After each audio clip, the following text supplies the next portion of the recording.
इस्लामाबाद में press conference करते हुए वजीर दाखिला शेख रशीद का कहना था कि कल जो कुछ अपोजिशन के साथ हुआ अब इनको होश के नाखून लेने चाहिए। अपोजिशन अंधी वेल मछलियां हैं, अंधी अपोजिशन 2 लॉन्ग मार्च कर रही है। एक मरतबा ही करो ताकि टोकरा आप पर रख दिया जाए। लॉन्ग या लॉन्ग मार्च करें, कुछ भी करें, हम लॉन्ग मार्च में रुकावट नहीं करेंगे। 23 मार्च को OIS के मेहमान आ रहे हैं। J10 भी फिजाई मार्च करेगा। 23 मार्च के एहतराम को मलहूज़ खातिर रखा जाए, यह दिफाई अहमियत का दिन है।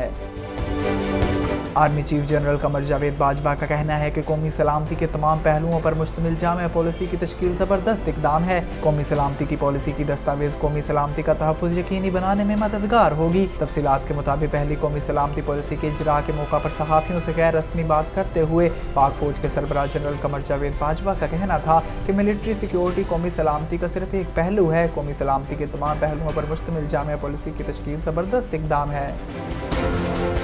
Oil and gas regulatory authority OGRA ने पेट्रोलियम मसनूआत की कीमतों में 5 से 6 रुपये फ़ी लीटर इजाफे की तजवीज़ पेश कर दी।